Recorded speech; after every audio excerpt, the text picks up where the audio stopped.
insyaallah kita akan memasuki pembelajaran yang inti.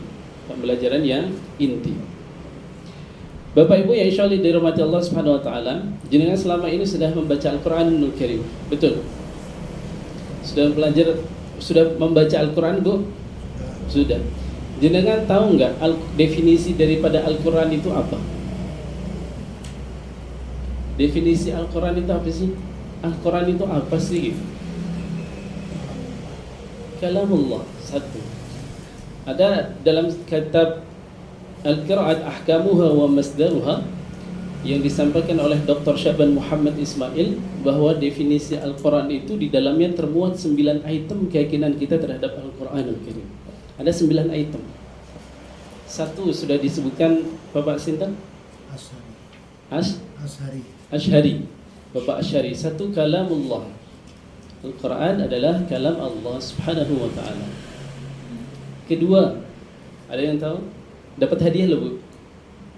Itu dapat hadiah. Nanti boleh dibawa pulang. Kedua, di dalam kitab Al-Qira'at Ahkamuha wa Masdaruha belum sampai ke sana, bahwa Al-Quran itu adalah Al-Mu'jiz. Satu, kalamullah. Kedua, Al-Mu'jiz. Apa itu mukjizat? Al-Quran mukjizat bukan? Ya. Kemudian yang ketiga, Al-Munazzalu ala khatamil anbiya'i wal mursalin Muhammadin sallallahu alaihi wasallam, yang diturunkan kepada baginda Nabi Muhammad sallallahu alaihi wasallam. Lewat siapa? Biwasitatil amin Jibril alaihi salam. Kenapa malaikat Jibril itu mendapatkan gelar Al-Amin? Alasannya apa? Karena wahyu dari Allah tidak mungkin dikorupsi oleh beliau, maka beliau mendapatkan gelar terpercaya. Al-Amin, terpercaya. Ya. Satu, kalamullahi ta'ala. Kedua, al-mujizu, yakni mukjizat terbesar yang Allah berikan kepada Nabi Muhammad sallallahu alaihi wasallam. Empat, biwasitatil amin Jibril alaihi salam, melalui perantaraan malaikat Jibril alaihi salam. Kelima, betul kelima? Kelima, al-maktubu fil masahif, yang termaktub di dalam mushaf.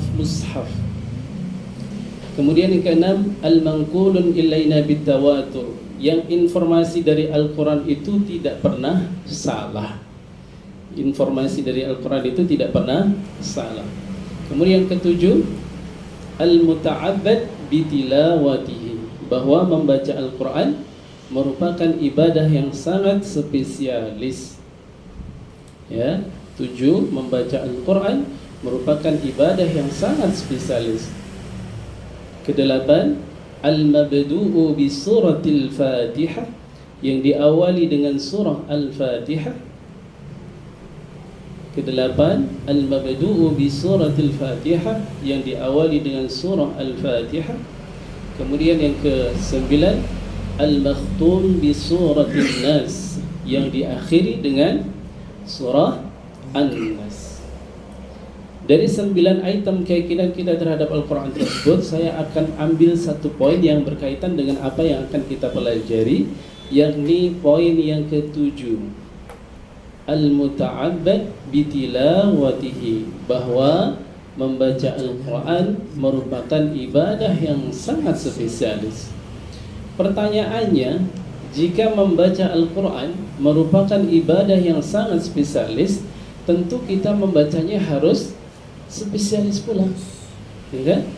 Tentu cara membaca kita harus spesialis pula.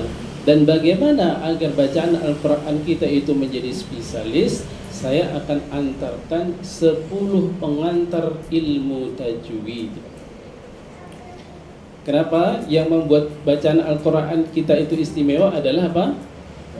Yang berkaitan dengan Al-Quran tersebut, yakni tajwid.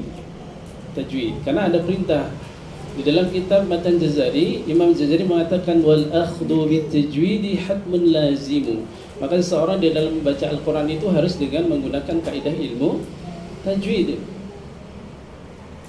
man lam yujawidil qur'ana athimu, dan barang siapa yang membaca Al-Quran tapi tidak mengindahkan kaidah ilmu tajwid, maka athimu, dia terancam berdosa. Maka yang kita fahami selama ini bahwa membaca Al-Quran sesuai dengan kaidah ilmu tajwid, hukumnya apa, Bu? Pak? Fardu ain, wajib. Dan mempelajari ilmu tajwidnya merupakan fardu. Iya, aslinya fardu ain juga. Asli ya. Karena apa? Kita tidak mungkin meraih level yang sempurna di dalam membaca Al-Quran tanpa memahami teorinya. Maka berkata seorang ulama, beliau bernama Syekh Ahmad Samir, beliau dari Mesir, tajwid itu adalah kita bisa memahami teorinya, juga bisa mempraktekkannya. Itu kata beliau, ya, tajwidnya. Maka untuk lebih mengenal apa itu tajwid, kita harus fahami terlebih dahulu definisinya. Apa definisi daripada ilmu tajwid? Tajwid secara bahasa artinya apa? Membaguskan. Secara bahasa artinya membaguskan. Kalau secara bahasa aja artinya membaguskan, maka muncul satu pertanyaan. Apa sih yang dibaguskan? Kira-kira apa yang dibaguskan, Bu? Maka kita tengok dari sisi istilahnya. Apa kita tengok dari sisi istilahnya? Saya tuliskan ya.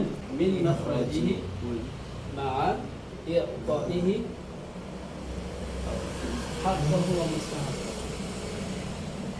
Saya bacakan definisi tajwid secara istilah. Definisi secara tajwid secara istilah ialah ikhraju kulli harfin, mengeluarkan setiap huruf min makhrajihi, dari tempat keluarnya huruf tersebut, ma'a, sekaligus, i'ta'ihi, memberikan kepada huruf tersebut haqqahu, haknya, wa mustahaqqahu, dan mustahaknya. Apa yang dimaksud dengan hak huruf? Yakni sifat asli yang senantiasa melekat pada huruf tersebut. Wa mustahaqqahu adalah sifat yang senantiasa berubah-ubah.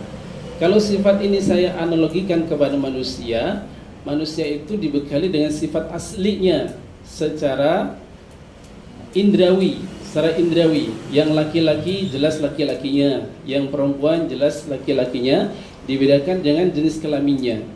Wa mustahaqqahu, adapun sifat-sifat yang senantiasa berubah adalah kalau kita tengok manusia itu apakah mempunyai sifat pemarah terus? Mesti ada kalanya dia tersenyum. Nah, itulah sifat yang senantiasa berubah-ubah. Di dalam huruf pun demikian. Ada sifat yang asli yang dia melekat terus pada huruf tersebut. Tapi ada juga sifat yang berubah-ubah. Ada kalanya dia tebal, ada kalanya dia tipis, ya. Maka muncullah rumus di dalam definisi ilmu tajwid secara istilah ini adalah ma si teti. Ya. Kalau kita ditanya apa sih definisi tajwid secara istilah, jangan sebutkan singkatannya saja. Ma si teti. Apa ma? Makhraj. Si sifat. Tebal. Ti tipis. Ya. Definisi tajwid secara istilah adalah masiteti. Makhraj, mengeluarkan huruf dari tempat keluarnya. Sifat, haknya. Tebal tipis adalah sifat yang senantiasa berubah-ubah. Dia definisi tajwid secara istilah adalah masiteti. Makhrajnya oke. Apa itu makhraj? Makhraj itu tempat keluarnya huruf. Jadi kita misalnya mengucapkan huruf ba, itu tempatnya di mana nanti dibahas dengan panduan fasal tulisan ini. Tidak hanya sekedar membaca ya. Mungkin selama ini kita belajar itu semuanya benar, tapi belum tentu tepat. Ya, kalau saya baca seperti ini, kira-kira menurut ibu tepat atau benar saja? Ta, betul nggak? Ini huruf apa ini, Bu? Nah, saya baca ta, betul tidak? Betul. Betul? Ta, betul. Tapi tepat tidak? Tidak tepat. Ya, maka target kita belajar dengan fashatul lisan ini harapannya selain benar juga tepat. Saya yakin selama ini guru-guru kita mengajarkan benar. Ta, ini betul ta, bunyinya ta. Tapi tepat apa tidak? Tidak tepat karena huruf ta bukan tempatnya di sini. Ta, bukan di sini ya. Tadi huruf ta saya ucapkan, ini lidah, ini gigi, ujung gigi saya. Ini benar tapi tidak tepat karena bukan tempatnya di sana. Yang tepat di tempatnya di mana? Ujung lidah bertemu dengan pangkal gigi seri yang atas. Itu yang tepat dan benar. Jadi di sini. Ini ujung gigi, ini dinding gigi, kemudian tempatnya ada di sini. Tempat tumbuhnya gigi. Nah, pangkal gigi seri atas. Ta. Ta. Lidah saya tidak kelihatan ya, tidak seperti tadi. Ta, tapi ta di depan, di belakang. Ta. Bisa dipahami, Bu? Bapak bisa dipahami? Ya, jadi kalau saya membaca ta itu benar tapi tidak tepat. Benar hanya dari segi vokal saja, tapi tempatnya salah. Maka kita akan mengenal namanya fashatul lisan, memperbaiki huruf demi hurufnya dengan standarisasi masiteti. Makhrajnya oke, sifat oke, tebal tipisnya oke. Sifat itu apa? Sifat itu adalah sesuatu yang membedakan sesuatu dengan yang lainnya.